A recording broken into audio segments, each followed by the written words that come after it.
시청자 여러분 안녕하십니까? 뉴스데스크 제주입니다. 안타까운 소식부터 전합니다. 오늘 오후 6시쯤 제주대학교 사거리에서 버스 2대와 화물차 2대가 잇따라 추돌해 4명이 숨지고 40여 명이 다쳤습니다.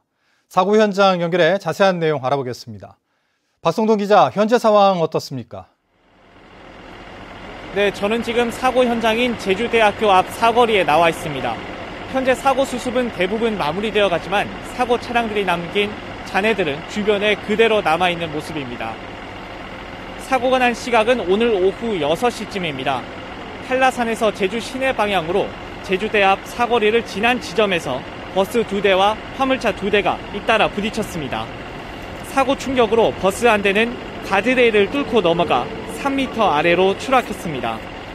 4.5톤 트럭은 가드레일에 차체가 걸쳐진 채 버스 위를 덮쳤는데요.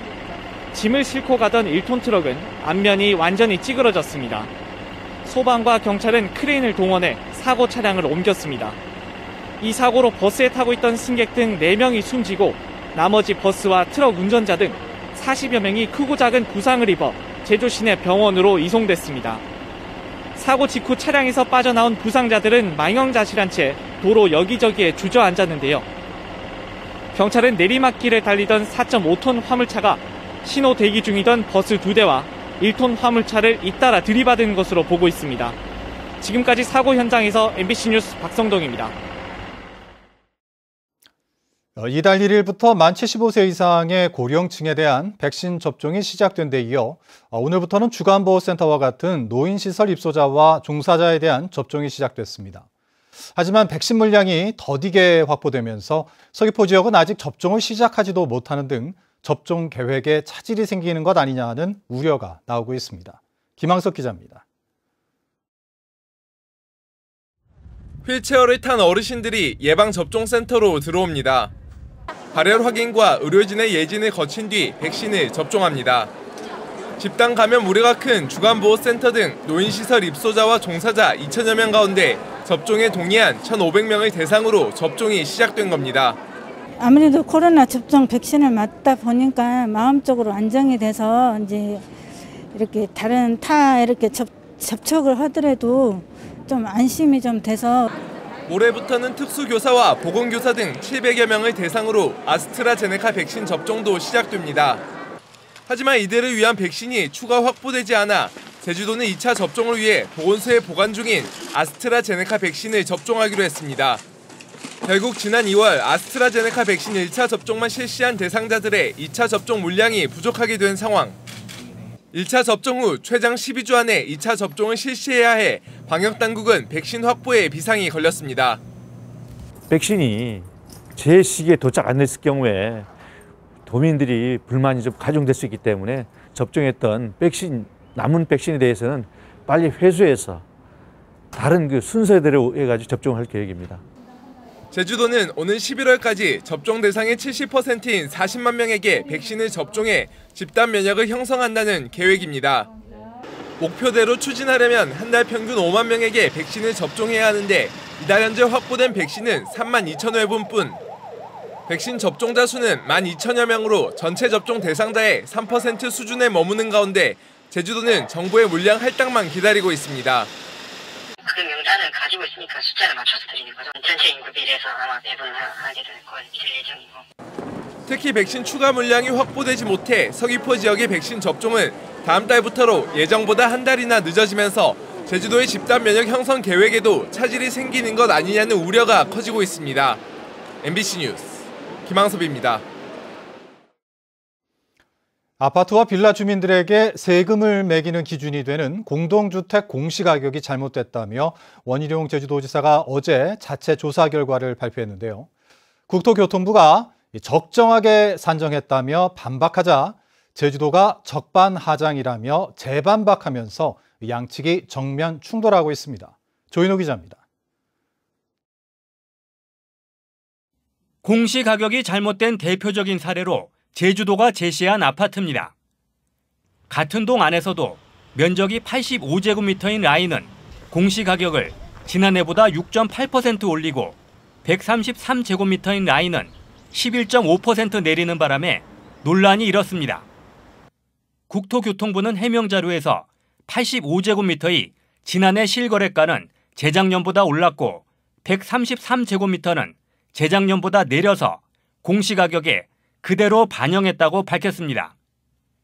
이에 대해 제주도는 국토부가 통계를 입맛대로 가공했다며 적반하장이라며 반박했습니다. 국토부가 지난해 이 아파트의 실거래가에서 85제곱미터에서는 가장 높았던 가격을, 133제곱미터는 가장 낮았던 가격을 해명의 근거로 들었다는 것입니다. 두 가지 면적 모두 지난해 실거래가를 평균을 내보니 재작년보다 똑같이 2%가 올랐습니다. 그러니까 한 단지 안에 있는 아파트들은요, 그러니까 가격이 좀 차이가 날 수는 있지만 이 시장 변화에 있어서 상승하면 같이 상승하지, 동반 상승하지, 이렇게 동반 상승하거나 동반 하락하지, 하나는 오르고 하나는 내리는 경우가 거의 없어요. 펜션 등 숙박시설 11군데를 공동주택으로 분류해 가격을 공시한 것을 놓고는 책임 공방을 벌였습니다.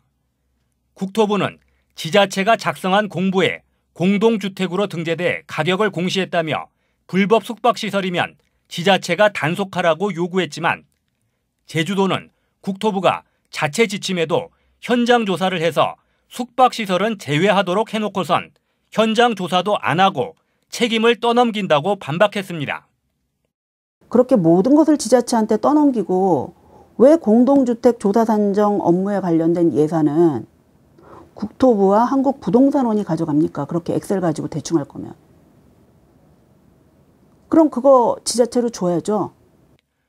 국토부는 기관 간에 싸우는 모습을 보이는 것은 적절하지 않다며 공식 인터뷰는 거절했고 제주도와 만나서 협의하겠다고 밝혔습니다.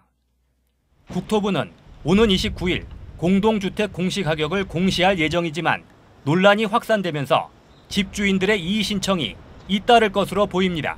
MBC 뉴스 조인호입니다.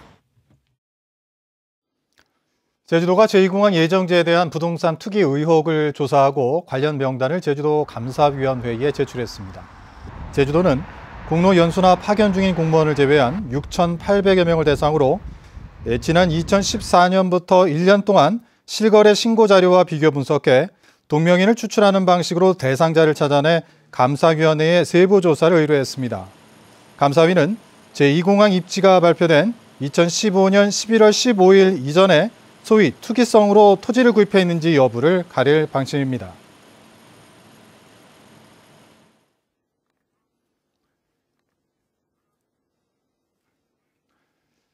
최근 어촌계와 갈등을 빚는 해루질, 맨손업을 제한하는 제주도 고시가 내일부터 시행됩니다.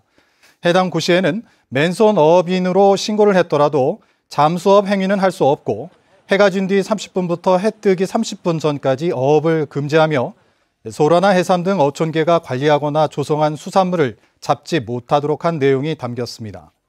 이를 위반하면 영업정지 최대 40일이나 500만 원 이하의 과태료가 부과됩니다. 환경영향평가 부실 작성과 환경 파괴 논란이 일고 있는 제주시 오등봉공원 민간특례 사업에 대해 진행 과정을 조사해달라는 청와대 국민청원이 제기됐습니다. 신원을 밝히지 않은 청원인은 제주시와 막대한 개발 이익을 노린 사업자가 도시공원 일몰제를 앞두고 환경영향평가서를 부실하게 작성하는 등 졸속으로 사업을 추진하고 있다며 철저한 조사가 필요하다고 주장했습니다. 해당 청원은 현재 100명 이상이 동의해 비공개로 전환됐고 게시판 관리자가 공개를 검토하고 있습니다. 제주참여환경연대는 제주시 오등봉공원 민간특례 사업과 관련해 성명을 내고 지난 2019년 제주시가 발주한 용역조사 보고서에 사업 부지에 있는 진지 갱도를 보존해야 한다는 의견이 있었지만 사업자가 전략 환경 영향 평가서를 작성하면서 이를 누락해 조작이 의심된다고 주장했습니다. 뉴스데스크 제주를 마칩니다. 시청해주신 여러분 고맙습니다.